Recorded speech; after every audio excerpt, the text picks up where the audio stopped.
Histoire de CM.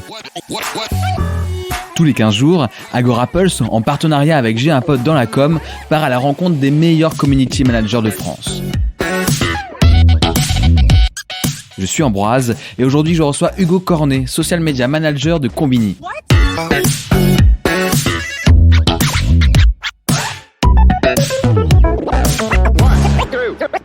Salut Hugo. Salut. On va parler de Combini. Je crois qu'il n'y a pas besoin de décrire qu'est-ce que ce média, parce que vous avez su vous imposer en tant que média à part entière, de pure player. Pourtant, il y a du monde en face, il y a une belle concurrence.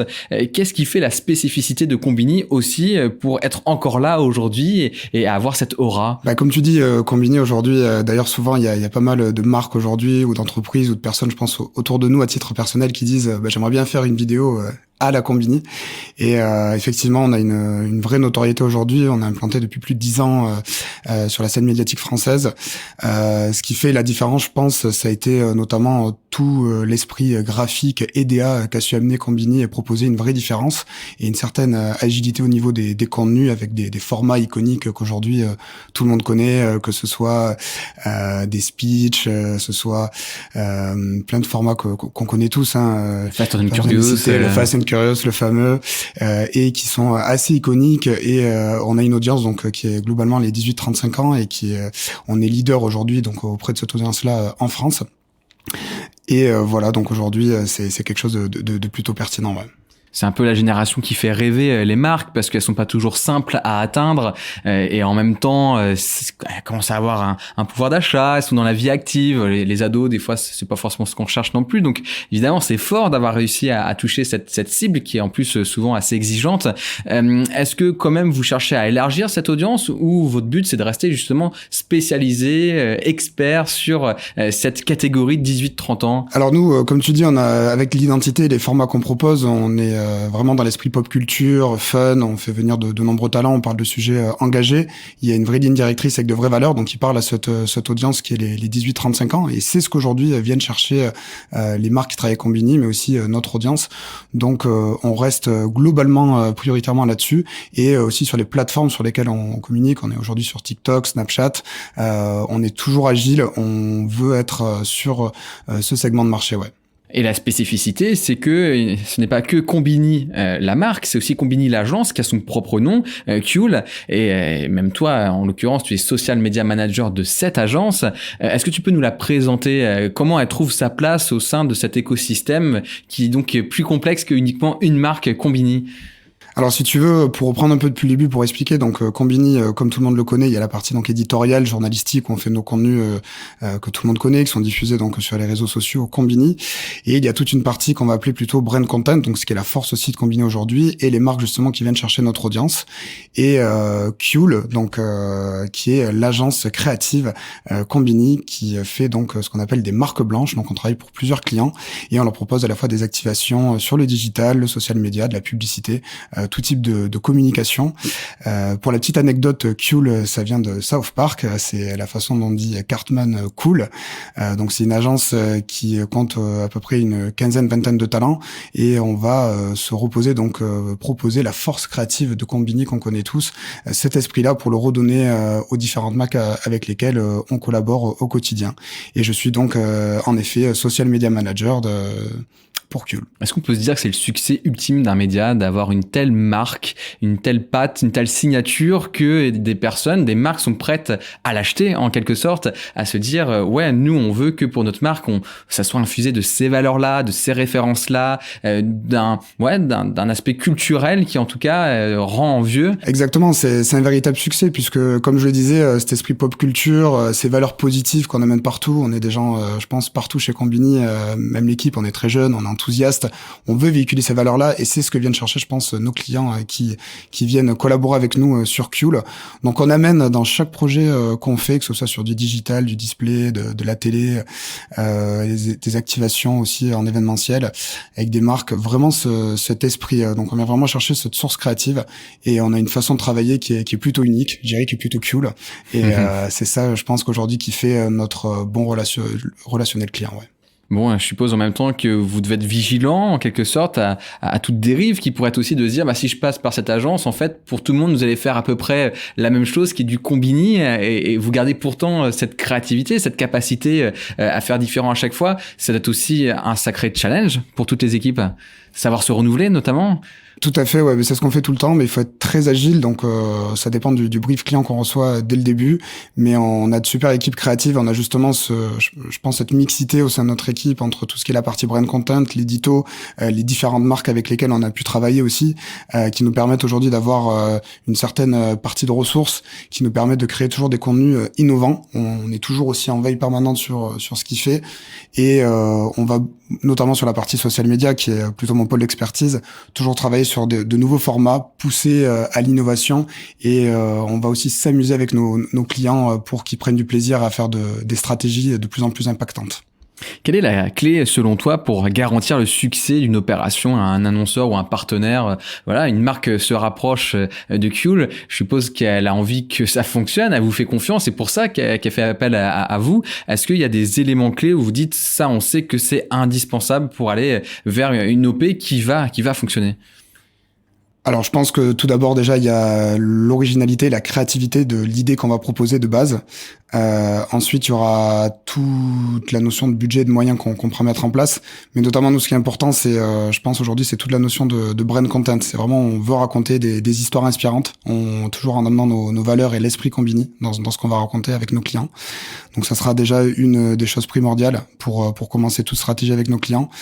Et ensuite, c'est tout aussi, je pense, l'aspect relationnel, tout ce qu'on va mettre en place tout au long du terme avec nos clients, qui fait qu'on va être plus à même de les comprendre, de mieux comprendre leurs enjeux et de leur amener de vraies réponses sur les enjeux notamment qu'ils ont sur le social media.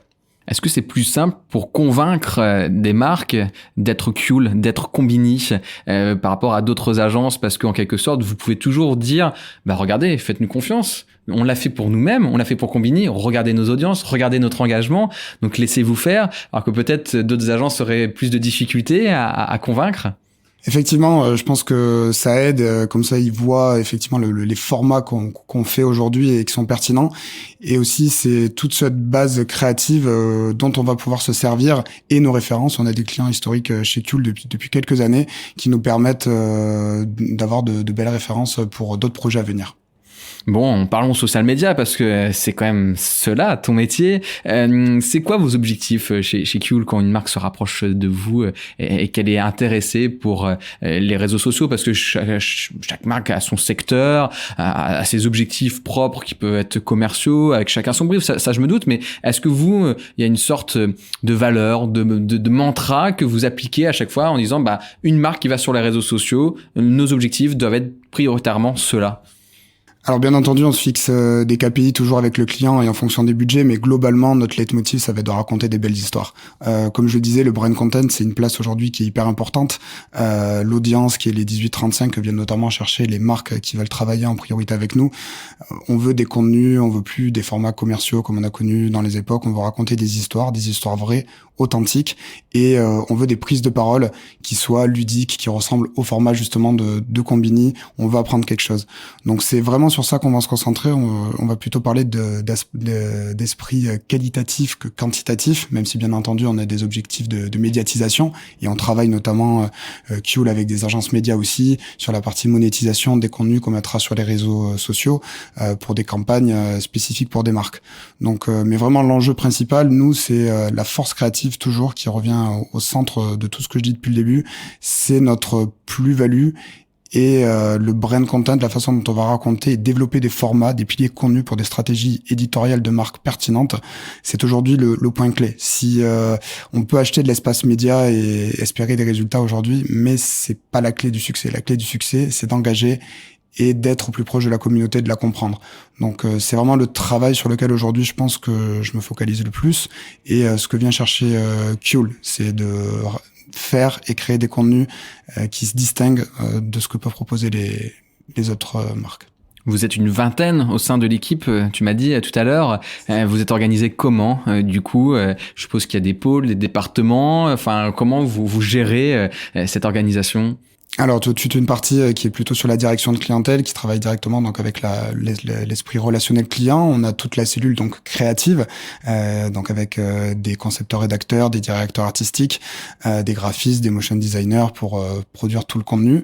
Tu as donc la partie sociale média que je représente, et ensuite tout ce qui va être chef de projet plutôt pour accompagner notamment les productions. On produit des émissions digitales, des contenus qui nécessitent des besoins en production. Donc on travaille aussi avec le service production de Combini, et en parallèle aussi avec du juridique, du légal pour tout ce qu'on va développer et diffuser sur les réseaux sociaux. Globalement, c'est à peu près ça notre organisation, une organisation cool, assez transversale, je dirais. C'est important dans le travail en équipe au quotidien, surtout quand on est sur il faut être assez réactif sur le social et sur toutes les actifs digitales qu'on va faire. Donc c'est important de pouvoir échanger, de collaborer assez facilement. Ouais. Bon, il y a toujours le curseur à trouver quand on parle de contenu et de production de contenu, parce qu'on sait qu'aujourd'hui, on s'est tous habitués à du contenu très qualitatif.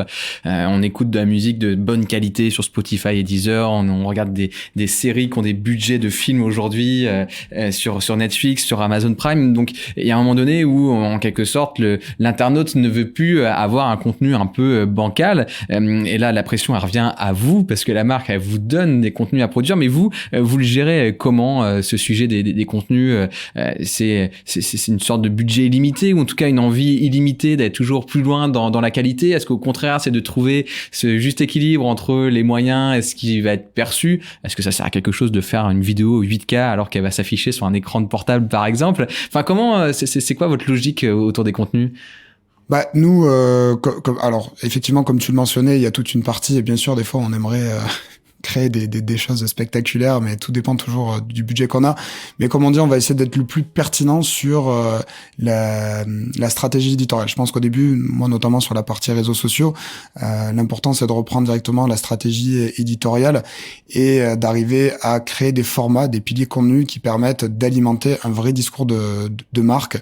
Et à partir de là, on va pouvoir créer des véritables contenus qui viendront s'argumenter et se décliner tout au long de l'année pour la marque. Donc ça dépend effectivement avec nos clients combien de temps on travaille. Est-ce que c'est des contrats à l'année? Est-ce que c'est une activation pour un certain temps de durée? Donc selon les OP, on va développer différents types de formats, mais toujours, je pense que ce qu'on priorise, c'est l'originalité et le contenu en priorité. Ouais. On va parler chiffres, on va commencer à devenir matheux. Qu'est-ce que vous mesurez chez Kuehl pour comprendre si vous avez été performant ou non dans la campagne que vous avez proposée à la marque pour qui vous travaillez? Alors, comme on disait, donc, comme on est plus sur du qualitatif, du quantitatif, alors effectivement, les clients veulent toujours voir des chiffres. Et aujourd'hui, on sait comment les algorithmes changent et évoluent. Il faut toujours être agile, toujours s'adapter. Je pense qu'aujourd'hui, nous, ce qu'on regarde, c'est plutôt le taux d'engagement, forcément, toute la partie aussi social listening. On veut savoir ce qui se raconte sur les marques. Est-ce que nos contenus sont viraux? Quelles sont les discussions qui sont engagées autour de la marque? On veut faire parler des contenus qu'on fait. Donc, ça sera plutôt une priorisation là-dessus que de regarder plutôt un nombre de vues. Mais d'elle-même, si elle engage, elle va forcément augmenter le nombre de vues et voilà. Mais toujours plutôt sur le qualitatif plutôt que le quantitatif, je dirais. C'est ce qu'on cherche aujourd'hui à créer. Et alors ce sacré sujet du retour sur investissement, parce que une marque en face de vous, si vous lui dites que elle vous donne 10, vous lui rapportez 15, je pense que tout le monde va venir et ça sera automatique. Mais c'est pas aussi simple que ça. Donc comment vous gérez ce sujet du retour sur investissement? Qu'est-ce que vous pouvez promettre aujourd'hui à une marque? Aujourd'hui, ce qu'on va promettre à une marque, c'est de leur créer des formats qui seront originaux, qui vont aussi, on peut se servir, nous, en médiatisation, bien entendu, des talents et de toute la force de Combini qui est derrière, et de cette audience. On a une relation forcément très privilégiée, avec les plateformes, que ce soit Facebook, Instagram, Snapchat, TikTok. Il y a notamment tout un challenge de créer des formats innovants qui s'adaptent. Donc, ça va être ça qu'on va prioriser. On voit aujourd'hui, hier on nous disait que c'était des formats plutôt longs, aujourd'hui c'est des formats courts, il faut faire du 30 secondes, du 60 secondes et toujours arriver à capter une audience. Demain ça sera peut-être un autre format, et c'est ça aujourd'hui qu'on met en place, c'est vraiment adapter sans cesse notre façon de faire. On est constamment agile et constamment innovant. C'est là où on va pouvoir se démarquer, et c'est ce qu'on propose et c'est ce que viennent chercher les marques qui bossent avec nous globalement. Allez, on passe au moment rituel de ce podcast. On va se projeter 10 ans en avant et de se dire, voilà, ce métier de community manager, qu'est-ce qu'il est devenu? Toi qui as une vue quand même très large, t'es pas, on va dire, retenu à une seule marque. Tu vois plein de secteurs différents, plein de problématiques différentes. Avec ce recul, avec cette vue globale, tu le vois évoluer comment le métier de community manager si on prend sur une échelle d'une décennie? Alors c'est marrant que tu dis dans 10 ans, puisque moi je suis arrivé, je pense, il y a 10 ans, en 2012, sur les enjeux des réseaux sociaux, et je pense que les marques commençaient vraiment à s'interroger quelle place et quel discours elles allaient prendre à ce moment-là. Et c'est assez fou quand on voit tout ce qui s'est passé en 10 ans et comment au quotidien ça évolue, il faut aller vite, il faut être agile. Aujourd'hui, c'est vrai qu'il y a de plus en plus, on parle du métaverse et ça va être un des enjeux, je pense, de demain, et beaucoup de marques commencent à s'y pencher. Et même nous, en tant que médias et en tant qu'agence, on commence à réfléchir comment on pourrait évoluer là-dessus. Moi, je t'avoue qu'à titre personnel, c'est quelque chose qui me fait plutôt peur et à la fois qui m'intrigue. Je pense comme toute innovation, il y a un peu une courbe d'acceptation du changement. Donc, il y aura des formats de demain à imaginer. Donc, il y aura de belles perspectives, je pense, à faire. Moi, pour ma part, dans 10 ans, il y a dans le côté social media, c'est ce que je dis toujours et je pense c'est ce qu'on met aussi en avant chez Qule, c'est toujours la relation client, l'esprit humain. Et plus on connaît les gens à qui on parle, plus on est dans le social, plus on fera des contenus pertinents sur n'importe quelle plateforme sur laquelle on diffuse. Donc le côté humain, pour moi, il est primordial. On parle d'expérience client dans les expériences digitales. Donc je pense que j'irai de plus en plus dans la suite de ma carrière et dans la suite de cette évolution vers de l'esprit humain. Voilà. Après moi, à côté de ça, je suis passionné de spectacle vivant et de culture. C'est quelque chose aussi qu'on fait beaucoup avec Combini sur les partenariats événementiels. Donc peut-être je me dirigerai de plus en plus vers ce secteur-là. Mais voilà globalement de ce que je pense sur ce que sera l'avenir des CM dans 10 ans. Merci, c'était cool de parler avec toi. On continuera à suivre évidemment les avancées de Combini. On est toujours curieux de voir vos nouveaux formats sortir. Ça inspire, je pense, tous les community managers. Et puis on te souhaite une bonne continuation au sein de cette agence et tous les nouveaux briefs, tous les nouveaux clients que vous allez pouvoir avoir dans les prochaines semaines, dans les prochains mois. Ouais, carrément, il y aura plein d'actu. Puis là, il y a des formats qui sont sortis encore engagés, qui sont super chouettes. On travaille avec d'autres médias aussi, notamment. C'est ça qui est intéressant de voir quelle collaboration aujourd'hui on peut apporter. Donc j'invite tout le monde à nous suivre et merci à vous pour votre temps aujourd'hui. Poursuivez l'écoute d'Histoire de CM, le podcast d'Agora Pulse, en partenariat avec J'ai un pote dans la com, et découvrez la voix des meilleurs community managers de France. Si ce podcast vous a plu, n'hésitez pas à le commenter, à en parler autour de vous et à nous le faire savoir sur Facebook, Instagram, Twitter, Discord et vos applis de podcast préférés. À bientôt pour un nouvel épisode d'Histoire de CM.